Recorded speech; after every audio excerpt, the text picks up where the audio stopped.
నమస్తే సార్. మా అబ్బాయి శివభారద్వాజ్ నాయుడు, మాది పరవాడ.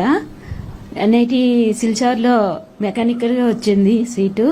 మీకు చాలా చాలా థ్యాంక్ యూ సార్. ఎందుకంటే సీట్ పోయిన రోజు మా అబ్బాయి చాలా చాలా ఏడ్చాడు సార్. అమ్మ, దేవుడు మమ్మల్ని ఆల్రెడీ పనిష్ చేశాడు, మళ్ళీ ఇదంతా ఏంటమ్మా, మేము కష్టపడి చదువుకున్నాం కదా, మళ్ళీ ఇప్పుడు కూడా మళ్ళీ మాకు ఈ పనిష్మెంట్ ఏంటమ్మా అని నా వాళ్ళు పడుకొని అడిగాడు సార్. ఆ రోజు నేను వాడికి ఏ సమాధానం చెప్పలేకపోయాను, ఎందుకంటే మా చేతుల్లో ఏమీ లేదు.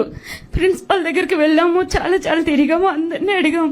ప్రిన్సిపల్ సార్ ఏమో రాజమండ్రి బ్రాంచ్ లో చాలా 10 మంది ఉన్నారమ్మా, ఆ 10 మందిలో వీళ్ళే ఇదే ప్రాబ్లం ఫేస్ చేస్తున్నారు, ఆ 10 మందిని మీరు కాంటాక్ట్ చేయండి, మీకు ఏదైనా ఆధారం దొరుకుతుంది అని అంటే అప్పుడు అక్కడ సార్ నెంబర్ ఇచ్చారు సార్.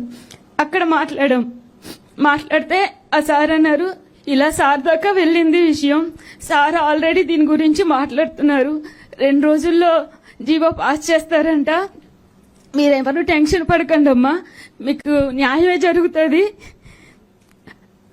అని చెప్పారు సార్. న్యాయమే జరుగుతుంది కానీ అన్యాయం చేయరమ్మా అని చెప్పారు సార్. నిజంగా మీకు పాదాభివందనాలు సార్. మా పిల్లల భవిష్యత్తుకి దేవుడు అన్యాయం చేసినా మీరు న్యాయం చేశారు సార్. నమస్తే సార్. దేవుడు పరీక్ష అమ్మా, దేవుడు పరీక్ష నేను బలంగా నమ్ముతున్నాను.